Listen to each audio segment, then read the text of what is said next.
still tumultuous, up and down every month, around whatever is an issue all the time, blah, blah, blah, blah, blah.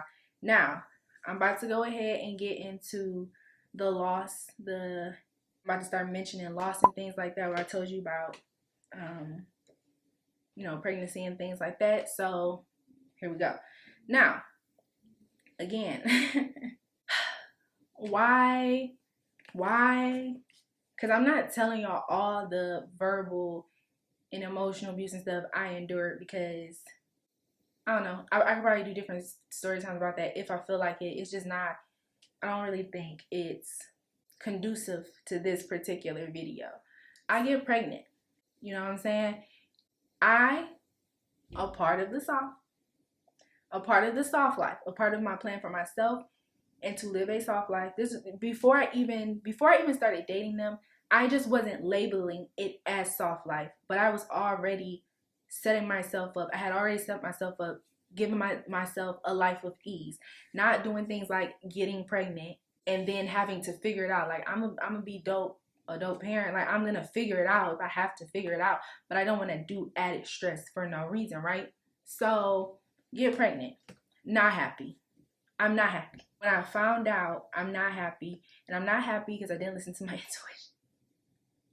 Now, this impedes on soft life that I would like to give myself, because I had a plan. If I was to ever have another child or whatever, I wanted it to be in a very specific way.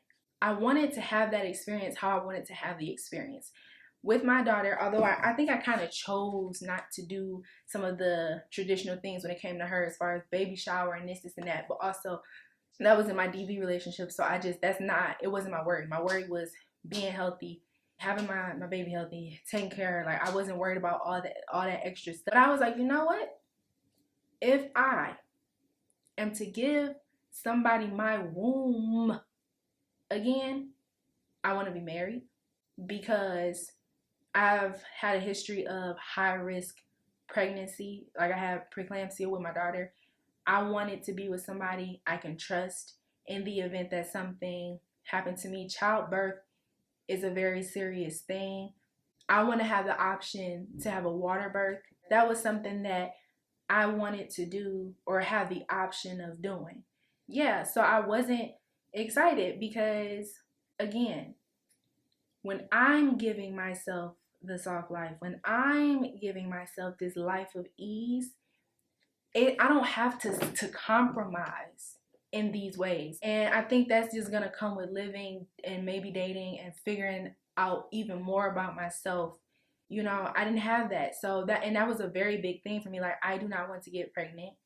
I do not want to have another child of wedlock. I've been blessed in the situation I'm in with my daughter, as far as not having the baby daddy drama, not being somebody that, was super struggling because of being a single parent, all that stuff. Like, I was blessed in that way. And so being given that grace, it was like I want to do it differently. Like, I want to have the choice. Like, I guess I kind of had a choice to have a baby shower the first time, but again, there was so much going on. Like, if I want to have a baby shower, sure. And if I don't, if I want to take pregnancy pictures this time, if I really want to just revel in it, I wanted to be as prepared as possible. You know, they say you can never be 100% prepared, but you can be pretty dang on prepared. So it was like, what if I'm pregnant and, having those previous issues and stuff, like, what if I want to not work while I'm pregnant? I want to have that option. And again, this was a plan that I had. It wasn't even necessarily my partner needs to be able to provide these things. I can provide it for myself. That's fine. But I knew what I wanted it to look like. Like, if I didn't want to work during my pregnancy, I don't want to work during my pregnancy. I wanted it to be where I was also stable in a way where I wouldn't be forced to send my kids to school or forced to send them here and there, because, I wanted it to be a certain way. Having one kid is one thing. So it was just like, hey, I went through that process. I thought I was gonna spend my life with the person I had my first kid with. It didn't work out that way. Let's not repeat. Let's not do the same stupidity over. Now, I'm thinking marriage now is a little bit, might just be different, but I'm thinking, hey, and this was a conversation I had. if I'm going to be sharing my womb because I'm worth more than that, I should be worth the commitment. Even for practical reasons, again, if something happens to me, if I'm having a kid with you, I should be able to trust you. I should be able to trust you. And then if something happens to me, the person I'm married, I want to be able to trust that will take care of my kids. You know what I'm saying? So I was anxious. I wasn't quite depressed yet, but I was not happy because I'm like, oh my, I got myself into some mess. And then again, being a person that has these risks and has had these complications before, miscarriages, all that stuff, I was just like, I'm not ready. Because if I was in a position to just take off my pregnancy or relax, when things come, it's not another level of stress. If I still gotta work, I still gotta do this and I gotta do this and I gotta do that, and I'm not financially, I'm not financially like down, but if I'm not where I want to be and this and that, like I needed more freedom, more space, more just even that wasn't together. So I was not happy about it. And then going into the first appointment, I asked, like, am I still at risk of preeclampsia, this and that, and just hearing the response, knowing everything that was going to have to happen, how stress-free and how much attentiveness it would take in the pregnancy was more frightening because, again, I'm pregnant by this person that, do we love each other? I guess. Do we, you know what I'm saying? But we break up every month. I'm coming to terms, like, saying it out loud now, I'm realizing, girl, you're not special. This is how those relationships work. When it's great, you feel like you can overcome the world. Y'all inspire each other. You get stuff done. It's like this. But when it's bad, it's like, even if it's not necessarily us banging it out or whatever, it's bad. Like the whole thing crumbles, and then having to rebuild it, then it crumble, rebuild it, and it crumble, rebuild it. And so a moment of common sense was like, how are we gonna do this? How? And they were excited. Okay, they were excited when they first found out. They were like, we're gonna figure it out. So they were supportive in that moment.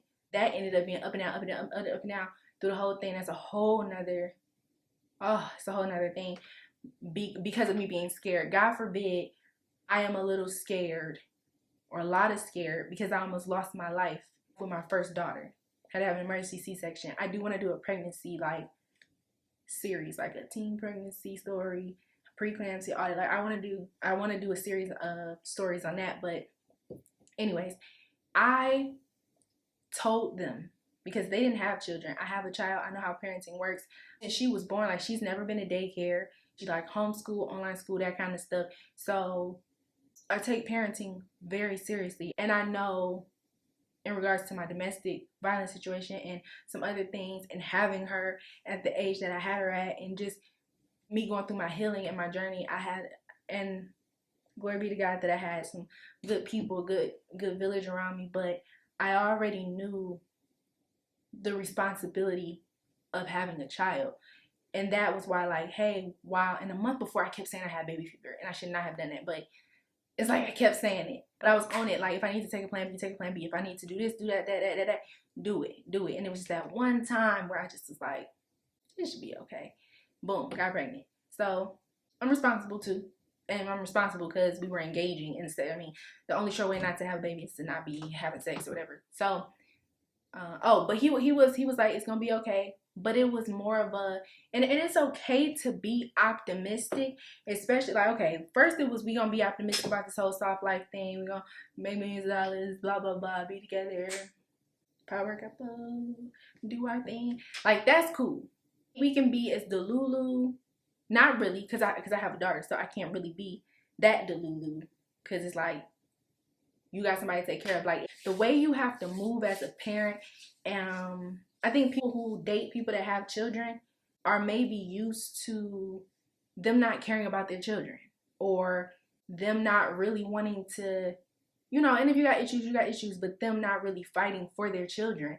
I feel like people are so used to that for me, I take it so serious where it's like, my daughter's never been away from me for a certain amount of time. Hold on. If she got to be away because we got things to figure out and stuff, things happen, but that's a no for me. Not on my watch. Yeah, I already know. I know the ebbs and flows. I don't know every single thing about parenting, but I have experience parenting up to a certain age. I have experience parenting alone. I have experience parenting, having a village of people, things like that. So, you know, it was little moments, there's moments where it's like, you can be a good papa, blah, blah, blah. I can't wait till we're married. And he said the same. You know what I'm saying? Like, I can't wait to be a parent with you. I can't wait to marry. I can't wait to da da da. And I said, and it sounds cute, but for people who actually care about their children, for people that actually take the role and responsibility of parenthood seriously, you understand how excuse my language gets when it comes to that. Where before, and still can't really make excuses, but I was 19. For some reason, I thought I was gonna marry the person. It's the person I lost my virginity to. All that stuff. You know what I'm saying? This is cool. You can say you was young and dumb, didn't know. You're a dummy, bitch. You was grown, but you were 19 before your brain started. You know what I'm saying? You was going through the like you can say all that. What's gonna be the excuse now? Like when you didn't added stuff on top of it. So I was like, it's a very serious responsibility. So it's cute to talk about. And even me, it's cute. It's cute. It feels good. It's euphoric to talk about until it's like, okay, hold up, wait a minute. Wait a minute. So I got out of my flesh and my lust and my, oh, I'm so in love with you, and made it clear from the beginning, if a child is to be involved, we're going to be married.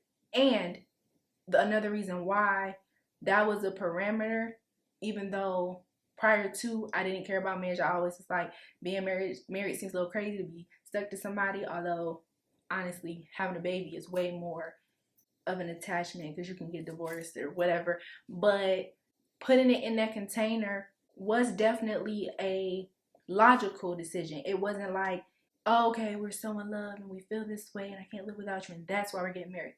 Of course, I want to be with somebody I love. I want to be with somebody like I have the feels for, but I was also coming at it from a logical, scientific, just preparing for the best outcome kind of thing. Where it's like, okay, I want to do that differently. Yes, if you want my womb and stuff, you're gonna have to marry me. But I did that too because I done made poor decisions in partners or whatever the case may be. You will not.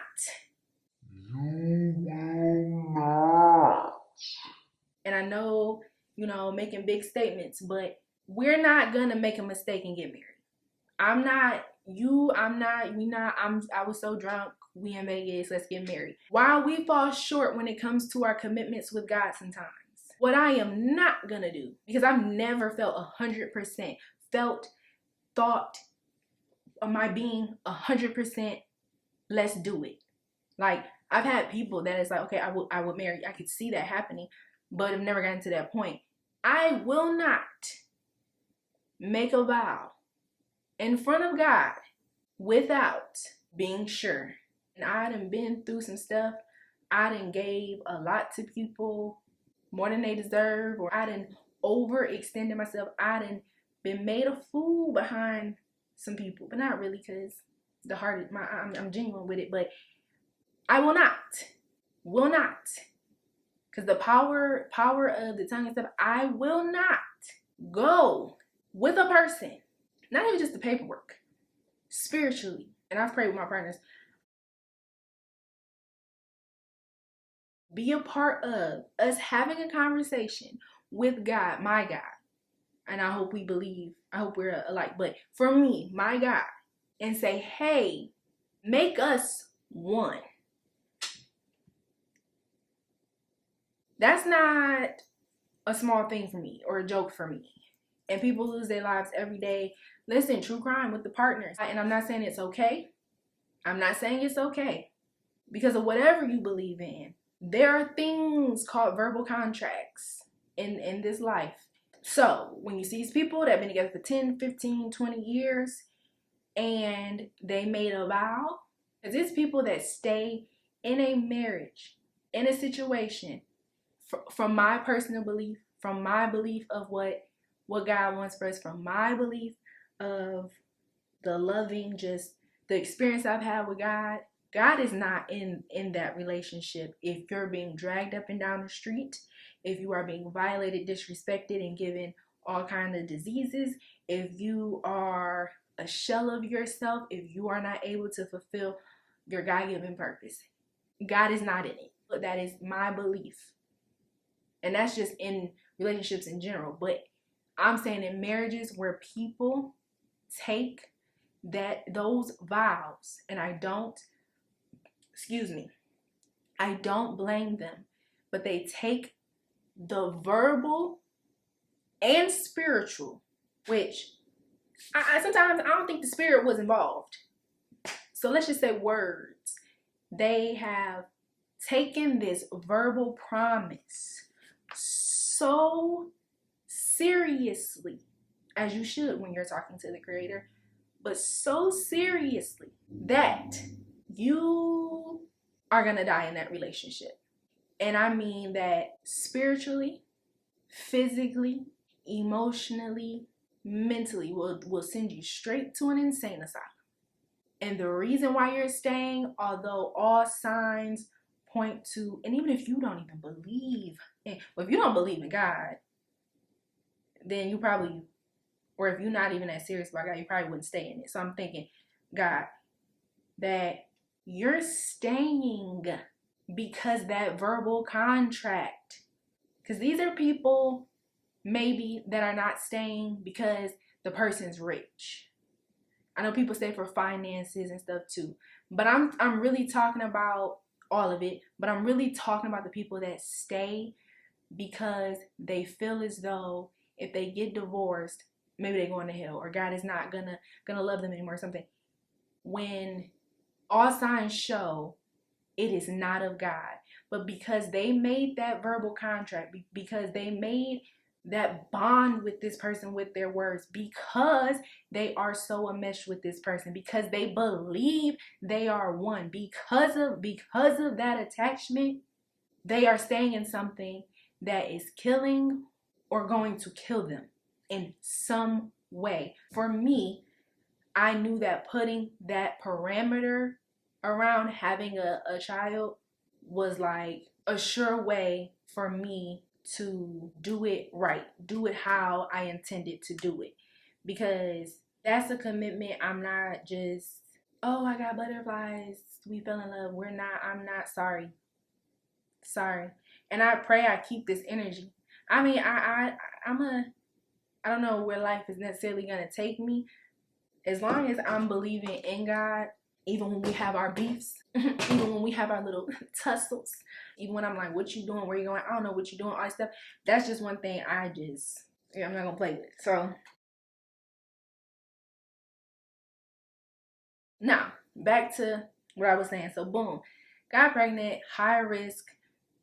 I'm getting all these stipulations from the doctor, like, you're gonna have to start this, I'm gonna need all this paperwork. Yes, it's a risk of this now, and I'm in this relationship that is not healthy. I'm in this relationship that is up and down, but things were okay for a little bit. Like, they weren't stressful. We're not, it wasn't super crazy. Like I said, as it is for like 2 to 4 weeks, and then it's whatever. But I'm thinking, okay, pregnant, I'm okay. I cannot be stressed out. Our focus now has shifted. I'm still anxious all the time because this is not what I wanted. However, I'm praying about it. We're here now. It took me a long time to get there, but I was glowing. I'm like, okay, let's get it together. Now, of course, I'm planning for myself on the side, but now, of course, I'm talking to them, and I'm like, well, I wanted to be married, this and that. And they were like, well, people get married when they're pregnant. And I'm like, yeah, but I don't want to get married for the sake of it. So now everything is just not in line, not over the place, soft life. Oh, but again, we're here. I control myself. I control my life. I don't have to be a broke, busted, and disgusted single mom to, if I was to end up being a single mom, because again, we get into it every other month. But that was the thing too. Like, I don't want to be a single mom. I'm not trying to co-parent. I don't want to be some rapper's baby mom. I don't want to deal with all that. I'm not interested. But again, we're here. So taking it easy. I'm glowing. sick. At this point, a lot of prayers coming in. I'm kind of leaning on them more because they're kind of like, we gonna figure it out. We're gonna figure it out because we gotta figure it out. I'm just thinking because of common sense, because I know what it's like to not have my father consistently. He knows what it's like to have a father that's not present or has multiple children and all that stuff. Because it was kind of tough for them to even really understand. Like, I guess they understood, but it was like, to them, it was like I was dwelling on it. Like, listen, we here now, so what are we gonna do? Which is fine, but to me, it was like, now it's time to go in overdrive. I dodged a bullet when it came to doing the baby daddy drama with my last baby dad and co-parenting and being a miserable, bitter baby mama. I dodged that. I'd be damned if I gotta deal with it now. Like, my daughter's old enough to be, she's self-sufficient, she's good. I don't gotta deal with waking up every 2 hours, doing this and doing that, body changes, body's nice. I don't gotta deal with all that. I'm in my groove of parenting. So since they didn't have a kid, I feel like they didn't, in hindsight, I can't blame them for this, but they didn't have that feeling that I was having. Where again, it was not only that I was pregnant, not only that now I gotta do something that obviously I wouldn't have done by myself, because you can't like get pregnant by having sex with yourself, or I wouldn't have done with a random person or whatever, on top of the health component that was confirmed. And for them, it was kind of just like, okay, we gonna figure it out. So I kind of relinquished it. I'm like, okay, let's get back into this soft life. Okay, soft life. I'll be a fine mama of 2, and eventually we'll get married. Like, not getting married was not in the plan. Like, anytime we had an issue or something, somebody said something about co-parenting. What do you mean? Because again, on and off every month. So saying it wasn't crazy, saying something about co-parenting wasn't crazy, but I'm like, no, it's time to buckle in. We don't have as much time as we had before. Therapy now, trauma addressed now, vices fixed now, any bad habits done now. And me alone, it was things I had already figured out or whatever, but it still wasn't necessarily to the point where I was choosing to have a kid, and definitely not wanting to do it by myself. So I'm like, all right, we had all these plans in terms of starting this business, starting that, me doing this, doing that, all this other stuff. How are we gonna do that now? And they're like, what you mean? Like, we can still do it. Okay. Like, I feel like I ended up being more realistic. I ended up being more logical. The pressure that came from me being pregnant was so heavy, and I should have known that just based on who they were before. Because kids, that pressure just adds to. Because like I said, we're not doing no ghetto, wretched way of raising our kids or passing down bad habits and stuff. No, we're gonna be better than our parents for sure, but our fathers are. We're gonna get this right. We're not gonna keep passing down these generational things. I'm not having it. And so, it's just certain things when you don't bring another life into it. And again, I already have a kid, but bring another life into it, that it gives you a little bit of time to work on. You can kind of you can have the errors regardless, but it gives you time to work on it. You can move a little slower pace. But I was like, I would be damned with some of the stuff that I went through and had to get my daughter out of, and things she may have had to experience. I'm gonna not be as prepared as I need to be, and that's mentally, emotionally, physically, financially. But even the financial, I'm always like, what we doing, how we doing it. Like, I'm very, at this point, I'm on them. I can be honest, because they would kind of cycle out habits. So again, if y'all haven't watched any videos about drinking, go watch those. And it's the same. It's that person. So where the slip ups happen, because after those videos, y'all, not necessarily for me, but for them, the slip ups happen every other month for whatever reason. And should have been a non-negotiable deal breaker, and it was, but we also signed a lease. It's a lot. It's a lot of lessons to be learned. But sorry, if I want to break down the ship, I'll probably do that. But knowing that we're gonna bring another life into it just made the pressure, it's like pressure is either gonna bust pipes or it's gonna make diamonds. And the pipes was busted. I got into the mode of maybe Delulu again, but I got into the mode of no, this is gonna get right. And when I say right, I mean it's gonna get right. Like we're not about to play. Let's go. That waiting for therapy, that waiting, it was like, hey, okay, we have the freedom now because again, my daughter is stuff. The way I had set my life up was enough, more than enough for me and my daughter. The life of ease and soft life I was giving myself was enough for us because she's self-sufficient. I built the life for us. It was easy. She's not a newborn and stuff like that, you know. And again, the parental thing is already settled. It is what it is. And us being creatives and doing stuff. And when you have an older child like that and I have everything set up, it gives me time to do stuff like this. It gives me time to have more flexibility where we about to bring in the baby. It's gonna stop. Maybe not forever, but then we're gonna wait till that baby gets to a certain age. Then you know what I'm saying? Because I don't want to send my kid to random daycare. I'm not doing it. Two, I don't want to drop that off on my parents. The stress that comes from having a newborn and all that stuff. So I'm like asking, I'm like, all right, having to be logical, like, well, we have all these endeavors and businesses, and right now we can afford to take certain days off or maybe start a business or not be so, you know, rigid and stuff like that, and we can be more laissez-faire on things. Not with a baby on the way, you cannot. So I'm like, who's going back to school or this plan or this thing that we're doing together or that I'm supporting you in and things. It needs a date. It needs a date. It needs a timeline. There's no more play, and I'm sorry, but it's not. There's just no more room for that. I'm sure that was stressful, but getting responses kind of like, oh, we'll figure it out, this and that don't work for me. That cannot work for me.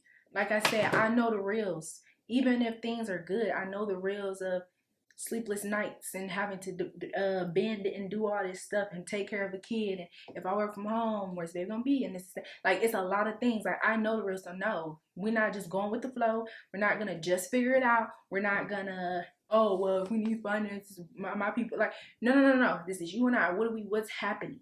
Like I said, now it's not a, oh, do I want to get this degree over? Do I want to do this? Okay, maybe I'll wait for the degree. Maybe I'll do this. Excuse me. Maybe I'll do that. Maybe I'll do this. No. What's the plan? Like, we need a plan. And then plans fail too, but we need a plan. So it was like, cool, but even if we figure that out, financially, we break up every other month. So now it's, what are we gonna do in terms of emotional, mental, all that stuff? Like, how are we getting rid of that whole, oops, I slipped up and drank. It was supposed to be a non-negotiable before. It was supposed to be a boundary before. And I was told the reason why the drinking happened. And after it started happening over and over again, I realized, like, no, this is like a problem. Like, this is a thing. And we are tied in legally on certain things. So it made it harder to just, you know, it was like, I'm going to fight for it. I gave myself a time frame. We both gave ourselves a time frame to do it. And it is what it is. But you feeling like you need things, whether it's smoking, drinking, nicotine, this and that, all that, there's no room for certain type of errors. Not when you're bringing a baby into it. What your father did to you is because rappers like to not take care of their kids or be a half father, or people like to just be there for financial, and we see how that turns out, not only with us but with people around us. We're not doing that. I will not be complicit in that. I don't want to deal with that. So let's get down to business. Yeah, we about to make a man out of you. Before we're through, Mr. I'll make a man out of you. For sure. Did they send you daughters? And I asked for sons. Because no, like I said, you're not gonna come in a life that I created for myself, that I was fine with. I could have done these things by myself. I already have a kid, all this stuff. You're not gonna come and diminish the quality of my life and then keep telling me, just trust me, just trust me, just trust me, when your word and your just trust me's have given me, I cannot take it to the bank. It's empty. I can't do nothing with it. So that was that. But even with the risk, again, we're breaking up every other month. I feel like that's the we're breaking up every other month. Pregnancy comes in. Trying is not enough. And I say that overall, not just a direct attack at the person. Trying is just not enough. When the pregnancy thing got involved, trying is not enough. I'm sorry. It's not enough. I don't want to hear about you trying. And it sounds harsh. It sounds like there's not a lot of grace. But while it is about us, a child that is going to be born is not asking to be born. So, with that being said, the relationship was still how it was.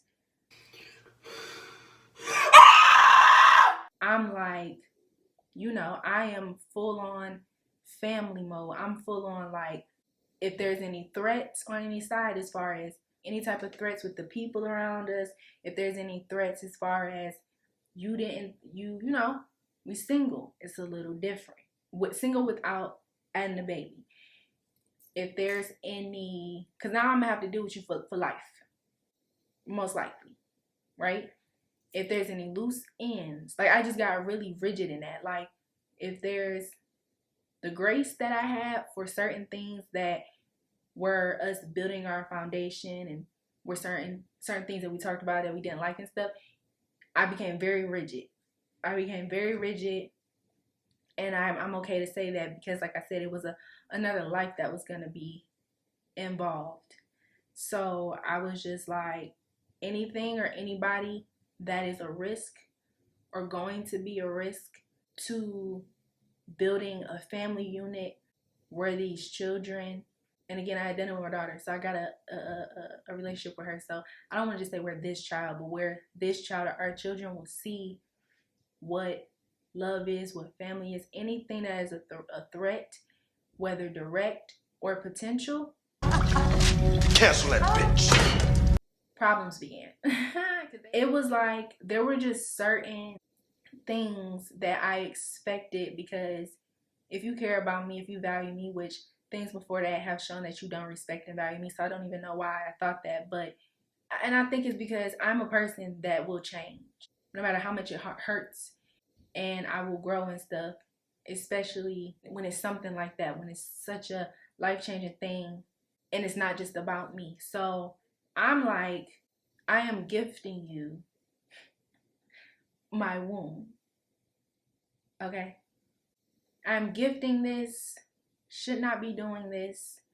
I didn't have time to think of the semantics, because I'm sure if I get on the internet, it's going to be like, well, you probably didn't value because you said you weren't going to get pregnant, and then you got pregnant, and you said that you wanted marriage, but then you end up keeping the baby, so you probably, like, doesn't respect you anymore, blah, blah, blah.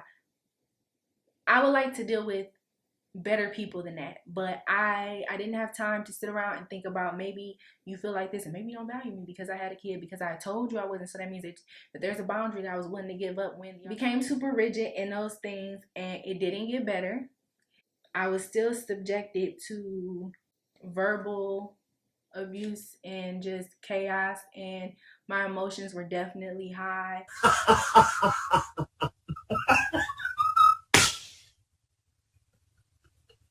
Hey, what's going on? Nothing. And the thing is, I was the one that was so hyper focused on health, being healthy, or trying to, but it just got worse. But trying to, and my doctor was like, try to minimize processed foods and things like that. And I think one of a very big blowout was I had a McChicken and like a smaller medium fry, and that turned into a huge thing. That turned into me not caring about the baby at all. That turned into like this big thing, and it was finance. There was a lot of reasons why that decision was made, but I also was not just like, ooh, I'm eating McDonald's, Taco Bell every day, all this stuff, and I'm pregnant. So yeah, it got worse. Of course, my hormones were all over the place. I got very sick very sick. I felt sick all the time. And because of it, I experienced a certain income loss in a certain area. And so I was still doing stuff. So imagine this: pregnant, sick, uncertain about the relationship, hot,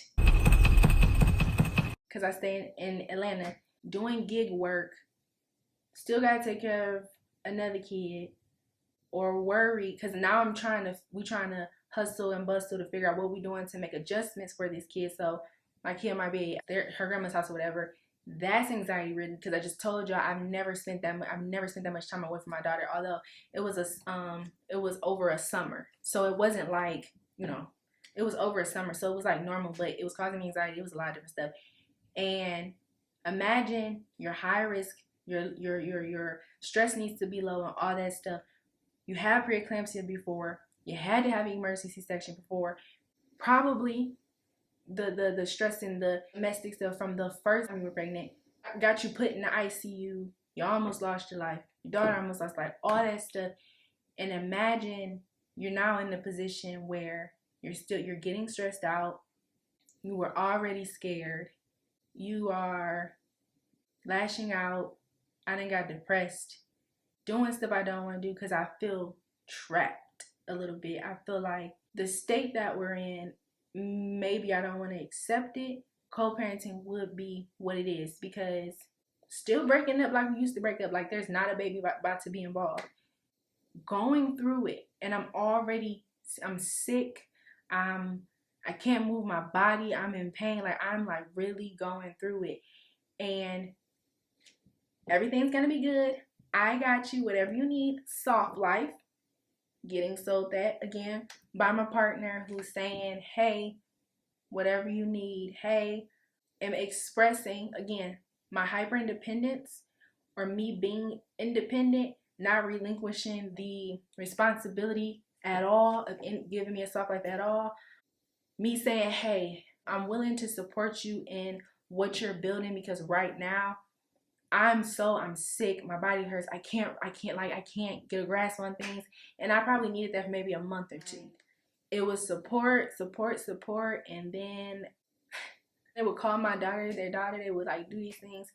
Imagine being ill while you're pregnant. You are high risk. Not just because you're high risk, and it's like, oh, okay, it's your first time getting pregnant. You don't know what that's like. You've been through it. You almost lost your life, literally, because of pregnancy before. Getting left over a McChicken. Huh? Getting left over a McChicken. I don't care if they would say it was my response, and my response was, please do not tell me I am not taking care of myself. Please do not tell me I don't care about our child because I was trying to save money or do this and that, and I got really hungry. I didn't want to ask you for anything or whatever. I handled it myself because that's who I am, and because depending on you has either been thrown back in my face, backfired, something in some kind of way. So God forbid. The whole thing is so stressful and chaotic. And being left alone in that condition, being verbally abused, called out your name and stuff in the process. And imagine this person really wanting you to have a kid with, like, and imagine this person not understanding why you would now come to the conclusion you don't care nothing about me. It could be because you don't care about yourself, because you got whatever happening. But imagine that. And then being told, I'm not your father. Okay. Noted. And yeah, I made promises to you, to our daughter, my daughter, who you would call your daughter. Yes, I got you pregnant. Yes, I'm like, keep it. Yes, I told you it's okay. Yes, I understand that you're sick. Yes, I'm going to be able to do these things. Or no, I don't like you doing gig work. I don't like you overexerting yourself because you're high risk, because it's so much stress. Again, just because a person wants to do something doesn't mean they have the materials. Imagine that, and then it's like, yeah, I made them promises, but you're irresponsible. It's your fault. I'm not your father. You're irresponsible. And the crazy thing, it brought me back to how I was raised and how I used to be in the soft life for myself. Because as much as that hurt, which I still think there's some responsibility there on their end, or was, look at the materials I was working with. I don't know if I was going off potential, faith, whatever it was, but look at the materials. It wasn't even realistic for me to probably believe that. However, imagine carrying somebody's child, being sick, having an issue over a mix, that being a reason. You don't know if I done died. I didn't have visits. I didn't have doctor, like, to this day, I don't know, they don't know this, but hospital visits, stuff like that, they would never know about, because over time, you have now shown me, even if it's because you don't like yourself or you hate yourself or whatever case may be, you have no regard for me. You have shown me by actions, my health does not matter. So yeah, it goes back to that, and me saying, you know what, you're right, you're not my father, not even my husband. This is exactly why I did not believe in getting pregnant and at least not being married. Otherwise, it's just me not having no more kids. But you're absolutely right. And I say this to say, that's the line right there. Yeah, I told you, hey, let's not get multiple vehicles. Don't do this and that. Why? Because we're preparing for a child and this and that. But it's almost like, yeah, I said that I promised these things and this makes sense of all this stuff. And you didn't agree with that, because it's like, you're so used to being independent. You're so used to being self-sufficient. But I promised I got you. You believe me? You're irresponsible because you believe me.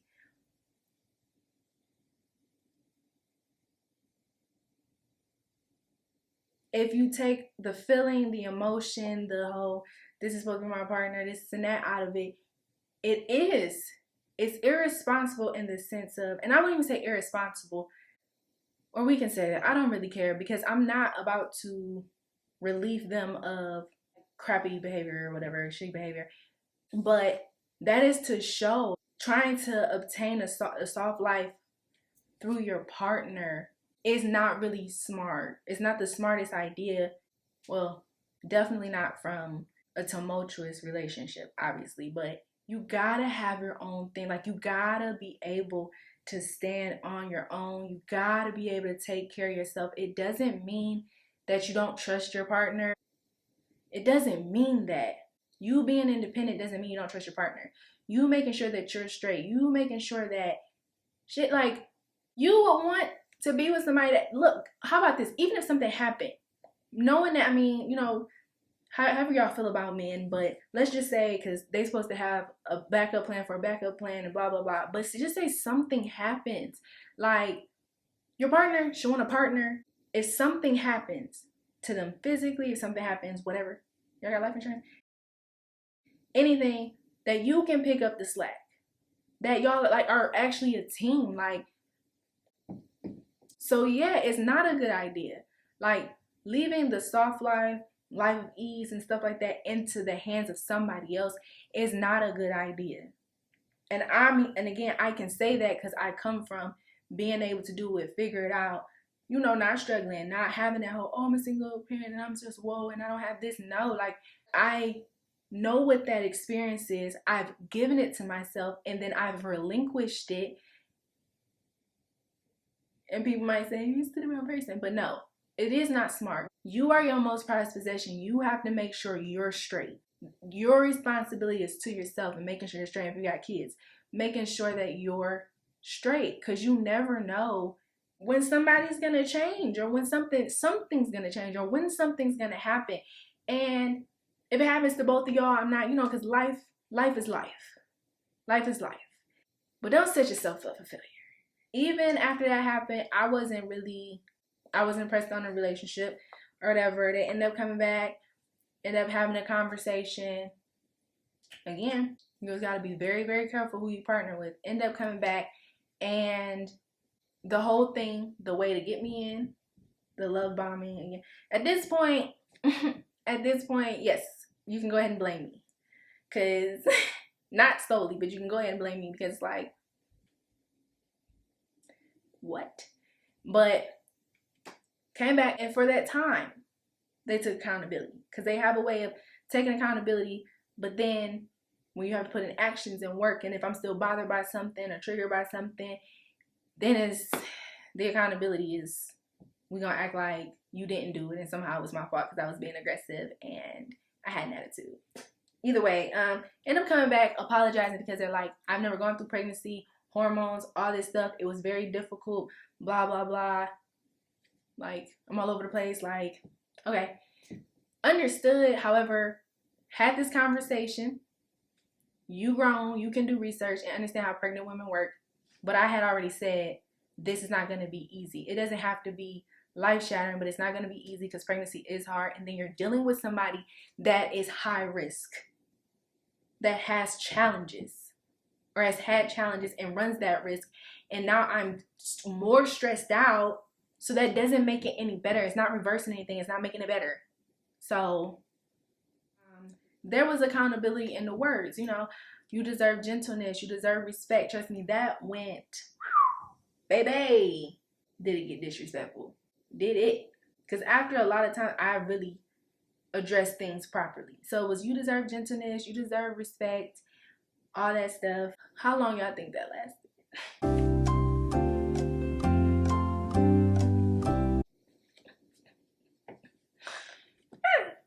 So I'm trying to think if there was, up until that last alcoholic incident, if there was any in between. I'm not sure, but like I told y'all, it was stress. The whole thing was just stress, up and down. It was like that whole, I don't know what they call it in when they talk about relationship, cortisol and something else, like why toxic relationships are so like attractive to people or whatever. Not me. Bearing a child should be one of the softest moments in a woman's life. And I wish that for everybody. Like, that is the moment where you should be reveling in just, your body is creating life. Your organs are moving around. You're creating life. That should be one of the softest moments of your life. But yeah, so love bombing was always a thing. I'm still learning. I've never been married. Like, I'm trying to figure stuff out. And so I'm like, okay, we're going to figure it out for the baby, all this stuff, blah, blah, blah. But I was always anxious. I was always, because how do you feel safe in that? Like, how do you feel safe after all of that? And a part of the soft life is feeling safe. That's a part of it. How it ended up wrapping up, and then I came to all this, is because the last stint, because we were really trying to figure out like, what are we gonna do?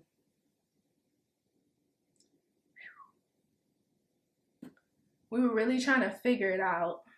And these tears are actually, I'm so happy I like got through it, because y'all don't understand how, it's not even like, oh my gosh, they did me wrong, blah, blah, blah. It is what it is.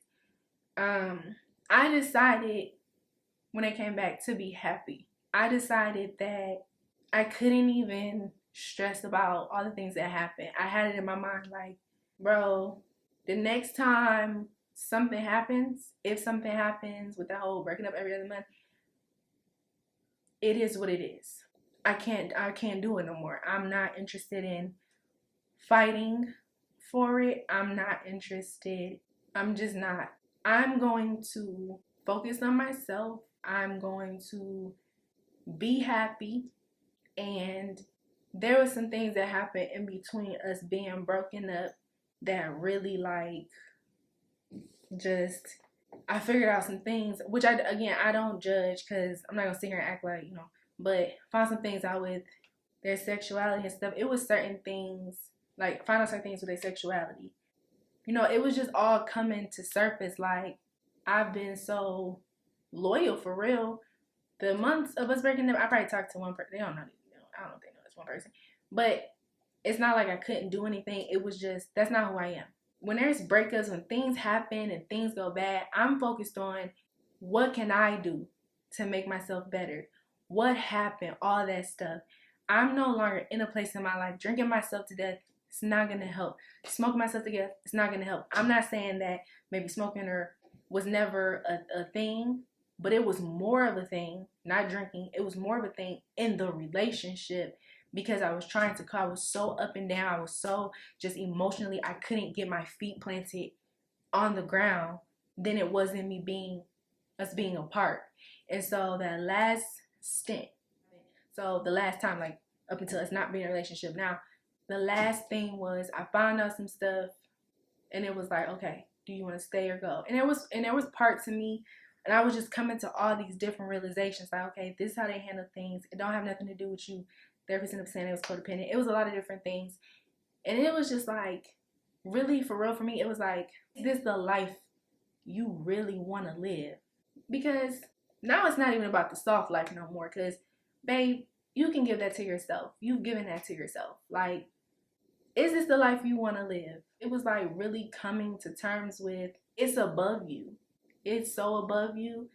And so I was just like, I'm going to be happy because if we break up again, when we break up again or whatever, I refuse to be distraught and just like, because I feel like sometimes when it starts to happen over and over again, and with me having been with child, I was like, I don't want to be depressed. I don't want to be, I don't want to be feeling like self-deleting and stuff. I can't deal with this no more. So I'm going to choose to be happy.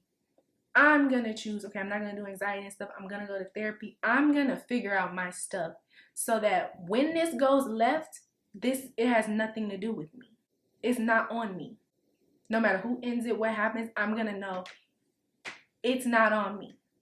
Because if you come back and I'm able to forget something that really, I was confused, okay? Like, are you using these people? Are you struggling with sexuality? All this, like, whatever,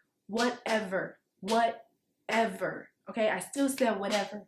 And that was like that marriage thing I was about, trying to put God in the mix. But however this ends, goes, whatever, I was happy. I wasn't being aggressive. I was doing everything. I was being genuinely, I would just take care of myself. I'm reading, I'm getting into my night routines. It's not going to be because of me. It wasn't. They ended up falling back into a vice or whatever. And even then, and really not to just give myself all the credit, but I really want to explain, because I want y'all to really take from, it's like multiple lessons in this story. Went back into the vice thing, or drinking or whatever, and I was very calm. But I also wasn't going for it. It wasn't like I was calm and I was going to enable, sweep it under the rug, and we were going to move on. It was time that, no, I wasn't going to do that.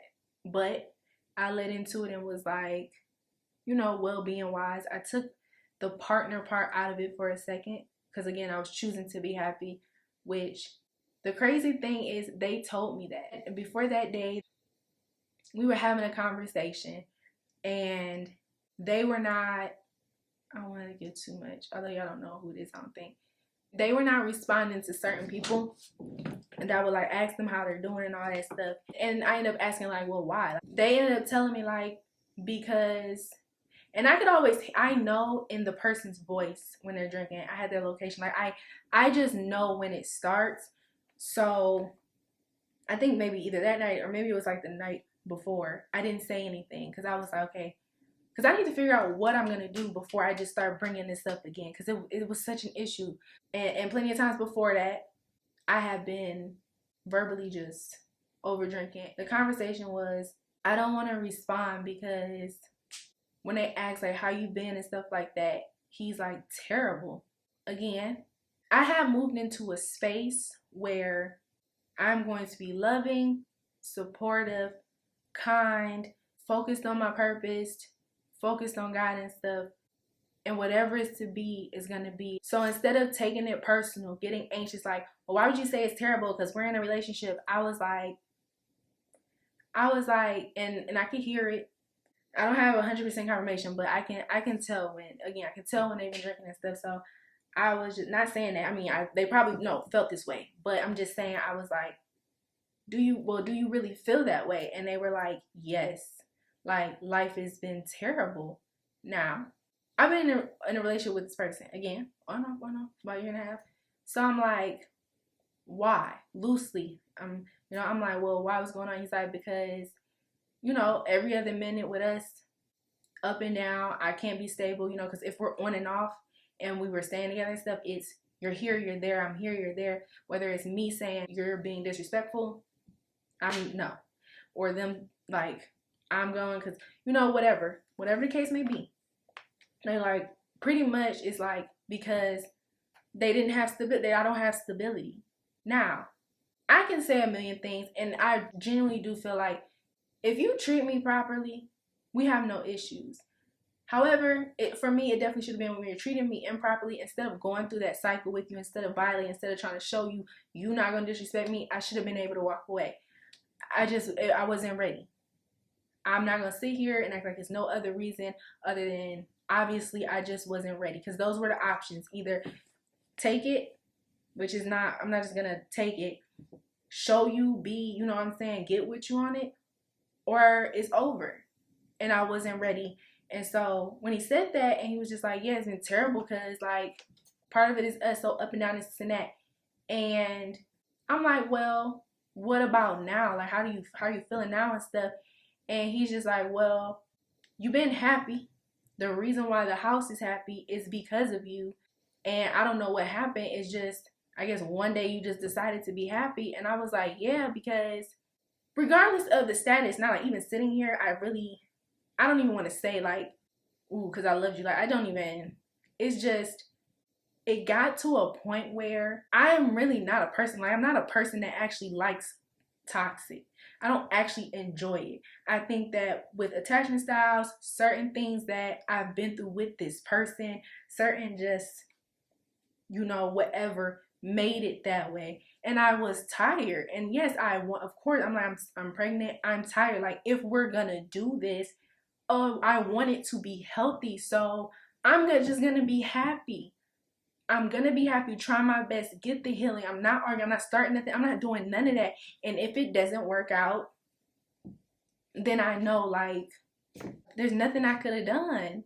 And so I say it, and when you're in that relationship and stuff, I think in those kind of relationships up and down, you kind of be waiting for the other shoe to drop. So I don't know if it was like, well, you're happy now, but it was very consistent. It was genuine happiness. Like, I wasn't anxious. I wasn't overextending myself. If I didn't want to do something, I didn't do it. I was taking care of myself. I was speaking up in a kind way, in such a way where we couldn't even have arguments. There was no way he could even start an argument off of anything I said. If he needed space was given. If it was like, I'm not forcing anything. If you want to be left alone, I don't care. I'm still going to be happy. It was really like that. So, with all of that, they ended up coming home that day or maybe the next day. I don't know if it was that day, maybe the next day. And they returned, or they have been drinking or whatever. And again, I'm in my, I can't change you, I can't fix you, I'm tired of having the conversation. My first question was, are you okay? Not, why are you drinking this and that? It's non-negotiable, blah, blah, blah. It was, are you okay? And he's like, yeah. So then once I figure out you're okay, now my question is, bro, I didn't say it like that, but it really was like, what is wrong? What is wrong? Because why? Why are you drinking this kind of thing? And it just turned into a big shit show. I was being nice. We left to go somewhere, the gas station, something, get snacks and stuff, but I still was like, like, this is unacceptable. This is not gonna work. Have a baby coming, all this other stuff. I'm still being soft like, still expecting it for whatever reason. And they are so mean when they get turned. They're just not there.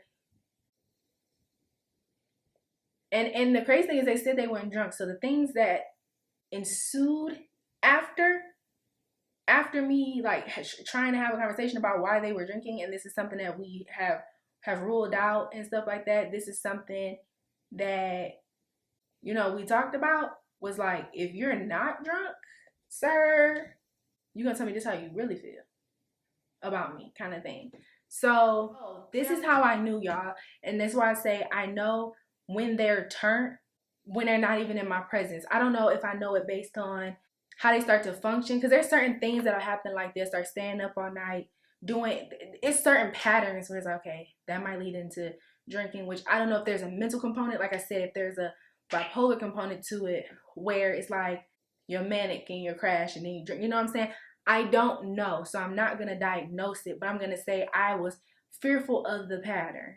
And I, again, instead of causing an argument, because I'm not, what's the argument gonna be? Okay, I see that you're up super late to 6 in the morning and you're doing this and this is your habit. I was trying to get them to go to bed a lot, but this is your pattern, which means that right after this, you about to start drinking, which I probably could have somehow, like, this is a pattern that I see. But I was like, for myself, I was just like, prove myself right, to prove that I'm not crazy and stuff. So after that phone call was like, yeah, it's you know, terrible, blah blah blah, and I was just like, I really am sorry you feel that way. I'm not on that. I'm just choosing to be happy because I just can't do this, you know. So boom, before they even came and I did the whole "are you okay?" because I know this is a difficulty, or was a difficulty for you with the drinking, instead of attacking you, because I don't care to attack you, because I actually care about you. I don't like these things and it sucks, but you know what I'm saying? So I sent a text that day before they got home, before they got home that night, and actually I asked if I was to start drinking, would you have a problem? Like, there's so many things I can put in here, but I'm really just trying to show you. Try to do soft life, somebody else. But if I have the message, I can pop it up. But it was something to the effect of, if I was to start drinking, would you be okay with it? Because this is an agreement that we have. There have been problems surrounding this. This was advice. We do not, this is our non-negotiable. They said no, they wouldn't be okay with it. So when they came home and I was like, are you okay? And they're like, yeah. Like, I'm staring at them like, because you know why I'm asking you. Let it go. We go to the store or whatever, and on the way to the store, I'm like, okay, pretty much like, I'm gonna need you to tell me what's going on, because I'm trying not to get upset, because at this point it is what it is. To have to badger somebody and nag somebody to be a certain way and do a certain thing and whatever the case may be. And this is your battle. Obviously, this is a battle with yourself. This is a battle internally and stuff like that. I can't take it personally no more. And I really I'm not tired, like exhausted and depressed now, but I'm tired, I'm tired. So I'm like, have you been drinking? And they weren't talking. And sometimes, because, you know, when they lie, they lie pretty fast, I think. So the silence was almost like they didn't want to answer me. And I'm just like, I already know the answer, but pretty much like, I would like for you to say it. I need you to acknowledge it, because the fact that you thought you was going to come in, you thought if you were just going to be normal and just not cause an issue, that everything would have been okay, and it wouldn't have, because the drinking turns into binge drinking, which turns into spiraling, which messes up the whole home dynamic or whatever. So, and I want to say, like, it wasn't like, ooh, you got drunk and he started punching me in the face, and it wasn't like that. It was like just verbal emotions. It was verbal stuff, just being rude, condescending, name call, like, just still bad. So they were like, yeah, I have been, you know. And I'm like, why? And they really couldn't answer me. And I remember making it all the way to the light, and I kept giving them like those times, you know, not trying to go too hard, but it's got to get addressed, and I'm not going for it. So I'm like, you need to tell me, like, why, something. And their answer was just, I wanted to. And after all the work that we had done all the talks, the praying, everything we had, or just going over. Because I know people can get through it. Because like I said, if you know my experience and my struggle that I had with it, it was like, I'm here. It's very possible to get through. After all of that, hearing that response, it was like, okay. Because, in that instance, it probably would not have been necessarily any reason that would have been like, oh, okay, that's cool. But in that particular moment, it wasn't even like, oh, because of this and that, and that. It was like, I wanted to. And that says something to people that struggle with things. It's like sometimes it's a simple, I wanted to. So I take that in for a minute. We driving and going to the store or whatever. And I'm like, well, you know that's not okay. Now, with all the accountability that's been work and stuff and talks we've had to have around this particular issue, the fact that a hard boundary had to be set by me for a second chance to even get back together in regards to alcohol, I don't know if he just gave up, like, relationship-wise. I'm not sure. I just know that it ended up turning into, well, I'm not doing nothing. And I'm like, that's not the point. Because we know how this usually goes. I said, okay, that's why, like, that's why I asked you, like, would you be okay with me doing it? And for you to say no, knowing the agreement we made to each other, I know that we're different people, even seeing that, you still decided to do it or continue, or I don't know if they were drinking after I sent the message. So with that, it was manipulated, and I don't know if they were offended, because again, there are some behaviors that from them that were outright abusive, malicious, and just manipulative, period. And no matter how I want to slice and dice it, because when you try to upset a person on purpose to get a reaction, when you are calling somebody out of their name, when you are berating somebody's crying, all that stuff, there's something. So I can't negate that, but I try to be empathetic and have grace on situations like this, because I know that it's deeper than me. It's not like, oh, you got in a relationship with me and our relationship was so stressful that you started drinking. So it's deeper than me. So because I'm saying like, okay, well, that's like unacceptable, pretty much saying like, so it's gonna be something else that has to be figured out, because obviously the whole just having willpower or stopping for a little bit and restarting, because they would say that they stop for 6 months or something. I have record. I have all the things. It's like, no, it's been every other month, or it's very frequent with the drinking. It seems like maybe it's a long time, but it's not. So I go into, okay, now we're going to have to talk about it. However, now I'm shifting into, there's no more willpower. There's no more, I said I'm going to stop. I'm just going to stop, because now it's been said 10 times. And now it needs to be addressed in a different way. It has to be addressed deeper than willpower. It has to be addressed deeper than, because I said I was going to stop. Like, it has to be addressed deeper than that at this point, just from a logical health just standpoint. Like, we've tried it your way. We've tried it, that whole willpower, all that stuff. We tried that, because something like that has to come from within. It has to come from a place of you valuing yourself, you valuing not drinking or doing whatever that thing is. It can't come from everybody else. And we had that conversation when I decided to give it another chance. Like, it can't come, I can inspire, but it has to come from you, right?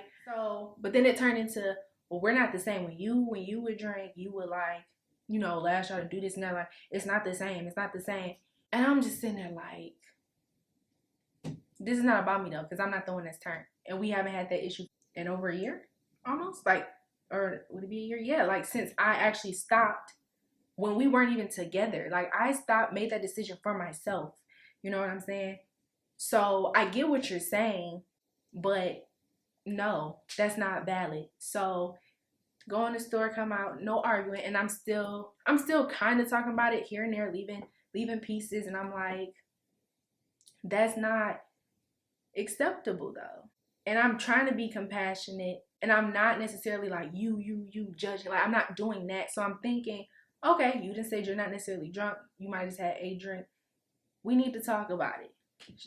Should I wait till the next day? I don't know. I feel like everything happened how it happened for a reason. I don't know. because that's still not fair to me. So now I'm worried and anxious because this done started happening. I gotta wait till tomorrow, whatever, I don't know. So we end up having the conversation, or I'm trying to have the conversation, and I'm like, okay, well, we need to figure out what's going on. And it's something about it, because they mentioned something like, okay, well, I'll leave, and I'm just like, that's so childish. To you've made a error or whatever, and now it's I'm gonna run away or leave so you can enjoy your drunkenness, to not have to be accountable, or drinking to not have to be accountable for it, because I'm bringing up something that we both agree to, that we both know the detriments of it, period. So I'm having a conversation, and it's the typical, I don't know, I'ma fix it.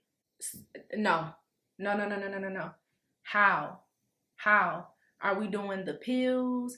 Are because they have pills that helps, like when you start drinking, I think it make you sick. Are you doing the patches? Are you about to start therapy to figure out the root of it? Because I don't care nothing about no A. If you want to go to AA, fine. But are you gonna go to therapy to get to the root of what is causing the drinking? Are we gonna maybe address maybe some mental stuff that might be like no, like you gotta tell, there's no, we're done. We're done with the willpower thing, because I have been stressed out this whole time. I am still pregnant. I am still with child. I have not taken you back due to trying to build a family, trying to do the soft life thing again, trying to trust you. We're not doing the willpower. I deserve more than that. We're not doing that. We have made a decision on, in terms of the child, like what we were gonna do, because I said I'm not gonna bring a kid into something. Like, look, like, how are we gonna do that? Like, realistically speaking, like, yeah, I love you and stuff like that, or you love me or hate me, I don't know, I don't really know. But being for real, like, how is that sustainable? We're gonna be stuck to each other, like, how? Like, so as we were talking, and I'm just like, you, like, tell me, like, what is going on, and we actually just accept it. And I still believe it's still, I don't know which one is the truth. Because, like I said, they're so extreme, they're so double-minded that they'll say one thing and say the exact opposite with the same energy. You don't know which one is which. Like, do you love me or you hate me? You said it with the same energy. Get rid of it, keep it. Which one do you want? So now that you're in a bind with the drinking, then it's because I don't want to, like, we in a position, it's like, I don't want to get rid of our kid, blah, blah, blah. And I'm just like, y'all, and to even go any deeper into that, it's really like the up and down of keeping a kid, not keeping a kid, all that stuff was up and down. I'm gonna leave that there, because we had a conversation, multiple conversations about spiritually, when it came to keeping it, not keeping it, financially, all that stuff. We had a lot of conversations. So for that to get blurted out at that moment, where you know that you have done something that we agree not to do, and I'm not even badgering you, I'm just holding you accountable, and maybe you just want to drink, like that's the big thing, and being with me, you can't do that. I feel like that could have been used as a manipulation tactic. I'm not completely sure. It could have been double-minded, like, okay, it doesn't make sense because we always arguing, so it's like, we need to do what's best for you, and you're super sick and stuff like that, and you're high risk, so thinking about other options versus, yeah, I want to keep it because obviously it's my child kind of thing. I don't know, but that was the outburst. I'm trying to figure out where did this come from, because I asked about these things, we've had these conversations, we made decisions, and what was best and stuff. So that outburst was just, it could have been a manipulation thing. So with that, they ended up just losing it that night. Because although I was focused on being happy and stuff like that, like I said, I'm always speak up for myself. So I was just like, that don't work. And it was still just, when I say I'm going to fix it, don't always fix it. When I say it's going to change, and I'm like, now thinking back, I'm like, not really. Not really. Not really. Not in a long-term, real way. Not really. When we sit and we really think about it, no. Not really. And this is the non-negotiable. And I remember it was a trifecta that happened. I'm gonna tell y'all, but they ended up losing it that night, because they did have a thing with me saying, then you should leave, or you should go, or whatever. I don't even know if it necessarily means necessarily like break up, move out, I need you to leave. It's literally like, no, you're being disrespectful. I need you to go. So because what happened was I'm trying to have the conversation and Mean Street's coming out. They're like, bye. They're like, is that all? Is that all? Is that all? And I'm sitting like, y'all, I'm dumbfounded. I'm sitting here like, I'm being patient. I asked, were you okay? I could have turned up on you. I'm like, I'm dumbfounded. Like, I'm with somebody that hates me. And I went over a lot of this stuff, so we get into spaces where we don't love ourselves or we're not properly caring for ourselves. So it's not really about the other person. But that's how I felt. And there were other times in that relationship where I'm like, I feel like you're my enemy. Hold on. I'm about to wrap this up. But it was a true feeling of like, have y'all ever had the feeling of like sleeping with your enemy? Like, I have a connection with you because we are intimate now, so I'm carrying your child and stuff. But in another breath, when certain stuff happens, because somebody can say to me, like you can say, like they can say, oh, okay, you've done this too, and you've lashed out, and you said this. I've never actually done anything out of malicious intent. Like they'd be like, oh, maybe you reached out to this person, this person. I've reached out to people from being afraid of like, this person is crashing out, or I really do need assistance in these areas. You know this person because I'm wanting to build a life with you. I've never maliciously reached out. I didn't put stuff on social media like how that ghetto y'all be seeing with couples on the internet where they outing people and they want to make you seem crazy. My things have been in reaction to. I didn't put nothing on the internet that was personal. You have. I wasn't telling people stuff and then people wanted to fight you because of it. These are all things that were started and then I reacted because I'm pregnant. Why is there people that want to fight me? I'm pregnant. I'm left alone. And then just not even that, but I live with you or I'm dealing with things. I'm dealing with these vices, these things, these your ways and stuff like that. And all I can do is build the foundation. I built the foundation. I wrote it down. I'm sitting here like therapy, this. I'm willing. I'm in therapy. I work on my stuff. I'm not the same person I was 6 months ago. I made a shift right in front of your face. In less than a month after being by myself with child and sick. So that's that. It became, they got upset, whatever. I ended up getting a little hurt because it's like, don't dismiss me, bro. Like, don't be all like, bye, is that all? Is that all? Is that all? And I'm trying to talk to you about something you're not supposed to be doing based on your word and something that we agreed to. So I'm starting to feel disrespected. But instead of blowing up, I'm sitting here like, do you know what I've been going through in terms of not even a relationship, life, like all the things I go through, how hard I fight for my mental, going to therapy, just doing everything I need in order to be a better person for myself, for the future of the kid, for our family unit, all this stuff. Do you know how it feels to have this relationship that's up and down, up and down? You know, I was accepting this or whatever, or how it feels like my body hurts. I don't feel good. I've lost income because of it, because I'm so ill. And I'm not drinking. Like, in the back of my mind, I'm not gonna sit here and act like, I'm with child, but I can still have those urges. I'm not sitting here like, man, I wish I could drink. Man, I wish I could just, like, yeah, I have that feeling too. And the only thing you can sit and tell me is you should do it. No, we're not supposed to be. Like, we're supposed to be elevating, helping, doing those things. And because of that, because I was sitting there, I was really dumbfounded. Like, you're being so mean and nasty. And they had a history of doing that, whether they were upset or not, when they got turned unprovoked. Like, it didn't even have to be provoked, but you tell me you're not drunk, so whatever. I don't really care.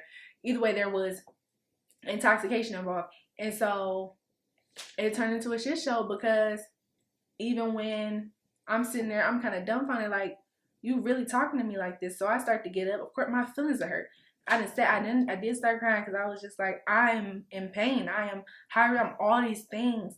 And I'm still sticking to me. I'm sticking to us. I'm fighting through it. And I'm not even telling you that you're a terrible person. I'm not telling you It's not a struggle for you. I'm not telling you nothing. He started bringing up black men. I don't know what they have to do with anything. And I'm just telling you, I just want to have a conversation on how you're going to plan, how I'm supposed to feel safe. Again, lost certain income and all that stuff due to carrying your child and trusting in what we planned to build. And I see you going in a direction that's going to ruin everything. I'm scared. I'm scared. So you just saying you're gonna figure it out. There's times where I believed it with certain things and it was fixed, whatever. This, no, we can't do this. So whatever, cry, whatever. I end up getting up, whatever. They're like kind of pushing the door against me to get out. Like they're becoming aggressive. They're becoming a little aggressive.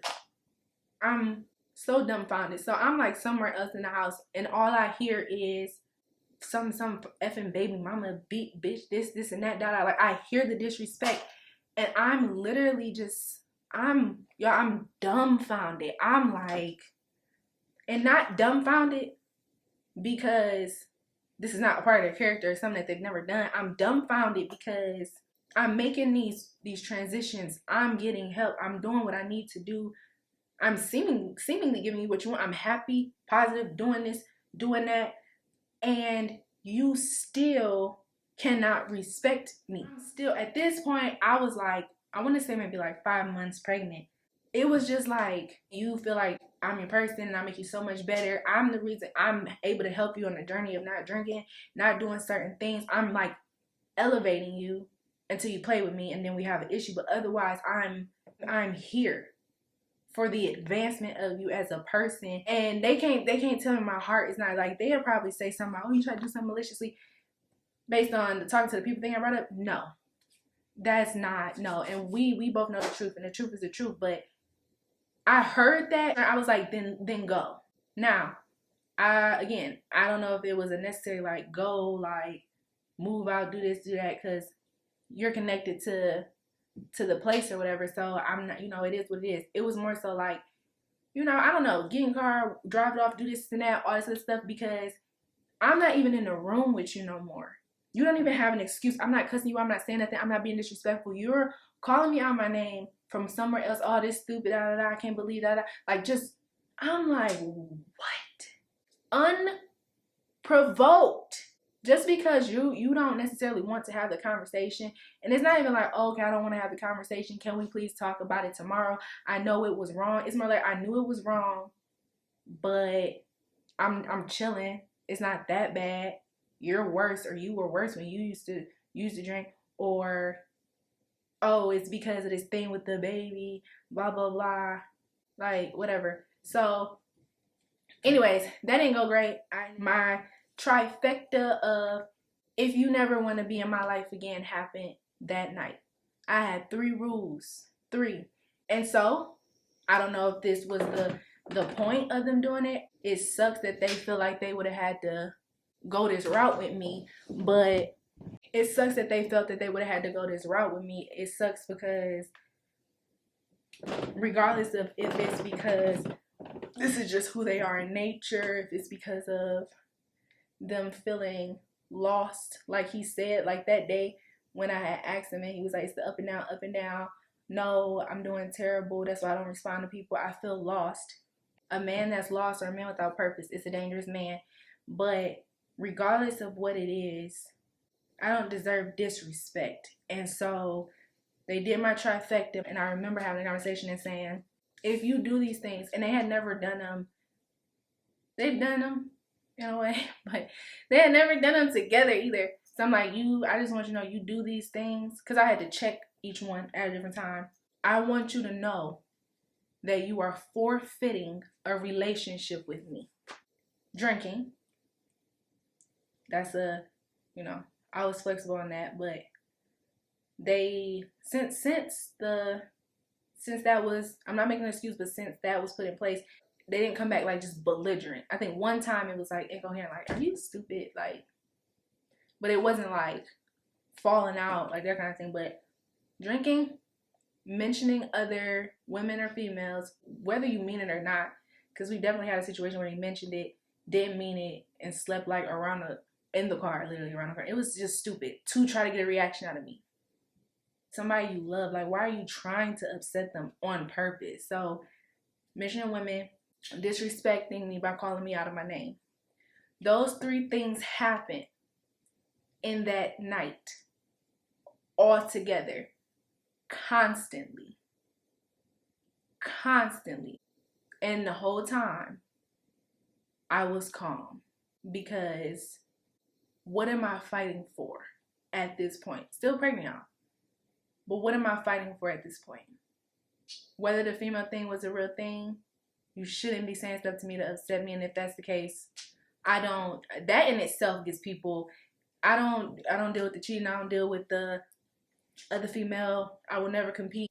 If it's ever between me, and I mean this, between me and someone else, and I've been through things in relationships, and that has been the reason that you would just never know. I suffer for a little bit, obviously not forever, before I let you talk to me about another woman, because of the things that I do for the people I date, the way that I love the people that I date, the way that I poured into that relationship, the way that I had God present in that relationship, the way that I worked on myself, the way that I try to demand respect, boundaries, the grace that I have. You will not another woman. You're not gonna throw another woman in my face. We're not doing that. Then the cussing and the drinking, all of it happened in that day, and that's the last day we was together. But I was so calm.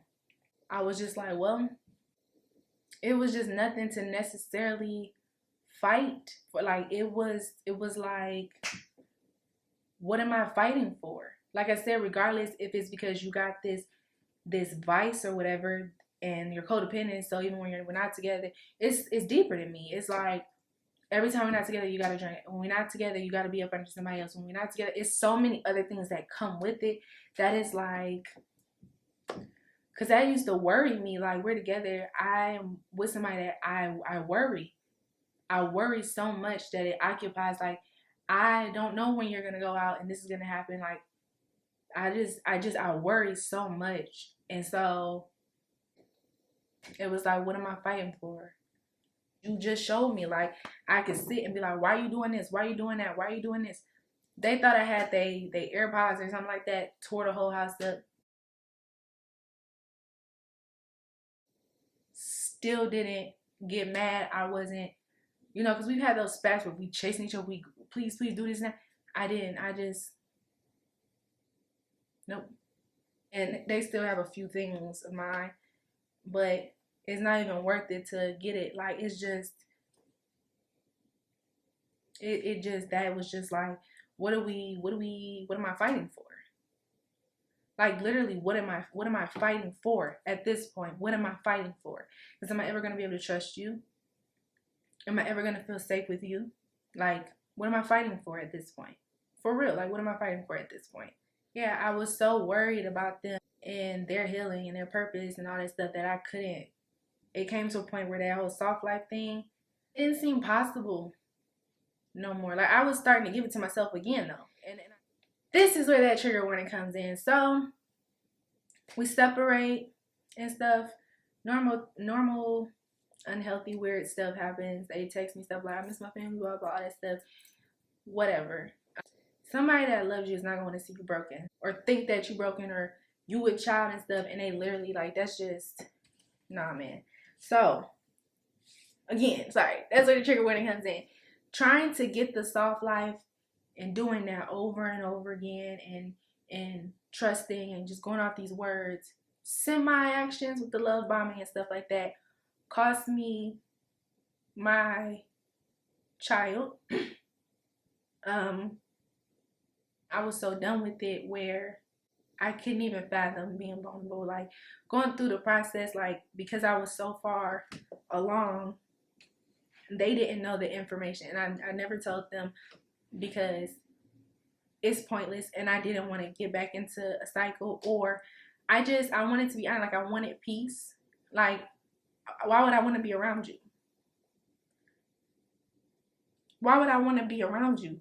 Why do I want to talk to, like, I had to be honest with myself, like, yeah, it's cool. Like, I feel like you should be here with me in this process because you're a part of getting me pregnant, all this stuff. But it was like, it's time for you to take care of yourself again. It's time for you to give yourself peace. It's time for you to give yourself that soft life. So with all the information I was telling y'all with the health issues and all that stuff, there was things that I just had to go through on my own that he was not ever made necessarily privy to, because I was leaning on God. I just wanted to heal. I wanted to heal.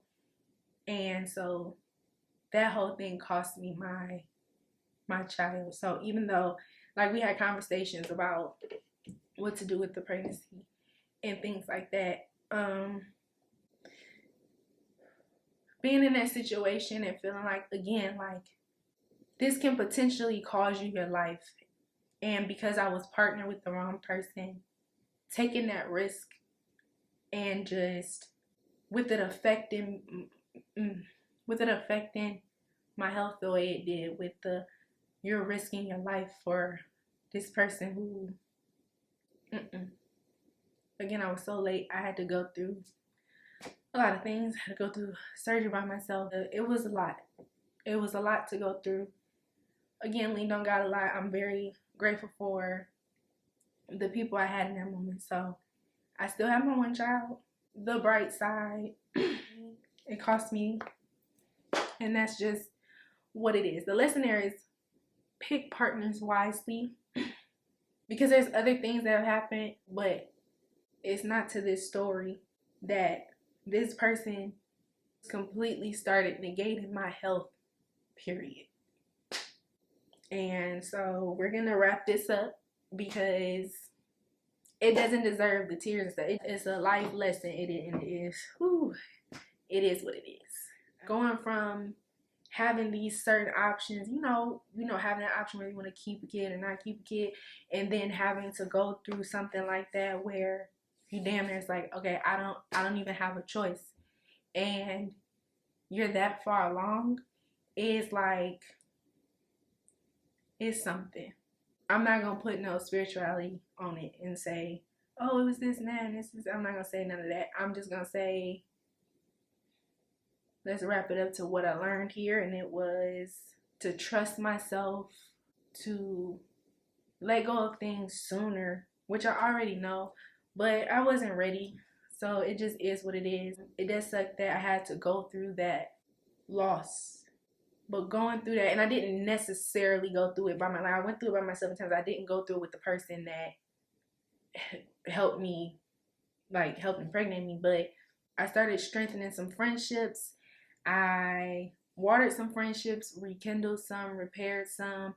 It showed me that I can give myself the soft life. There's nothing wrong with being independent. In the time I spent a couple weeks away from home, got myself together, I had somewhere to go where I felt safe and I felt supported and protected. Get to know what really works for you. Like, really sit with yourself. And of course, if you feel like something's coming from a toxic place, go ahead and dig into it. But get to know what works for you. Don't be so worried about the internet and I'm saying you should have a soft life and you should do this and you should. Kids are not for everybody. Marriage is not for everybody. Accept people where they're at. Take care of yourself. Make sure that you're giving things to yourself so that you're not desperately trying to get that from other people. Know that some things are above you. Some journeys and battles and stuff, people have to fight themselves. They have to go through themselves. It has nothing to do with you. Know that your partner is probably, if you pick a partner, it's probably going to be one of the biggest decisions of your life, because you could be healing and not yet healed yet, and it could destroy you. Again, like I told you, it can destroy you mentally, physically, emotionally. By the grace of God, I had support and I got through it, and I'm still here. Like, what may work for somebody might not work for you. That's what I personally learned. And again, not as a shame tactic or I'm better than them, because I'm probably never gonna have this conversation with them. I don't feel the need to. So trust in myself, because what ended up coming out of this shortly after, even with the procedure, all that, like having to get surgery, having to like all that stuff, go through that, they ended up, when I really, really, really, really figured it out, really like, you know, really was like, this is really, really above me, was them, we had to resolve some things or whatever, and finding out that they actually got like finding out that they got like a DUI. And a part of me was like, oh, if they were with me, this wouldn't happen, blah, blah, blah. But that's not my job. Like, I'm not Jesus, I'm not God, I'm not their parent. So for them to have gotten a DUI amongst other things, some journeys we gotta go on by ourselves. Yeah, it's just, it helped me trust myself though. It helped me understand that it's a lot deeper than me. Obviously, I'm glad they didn't like kill nobody or nothing, but I don't think. But I had to relinquish or relieve myself of feeling like, not necessarily a caretaker, but feeling like, oh yeah, I know this person, I gotten through this and blah, blah, blah, and that's why we're connected. That's why, and I could probably, you know what I'm saying, because I understand them best and yada, yada. And when they're not with me, they get into trouble. They get DUIs. I had to shift my thinking into, that's not my responsibility. I can't support. I want to be in relationships with people where I'm open. I can be vulnerable when I want to, and I can openly support.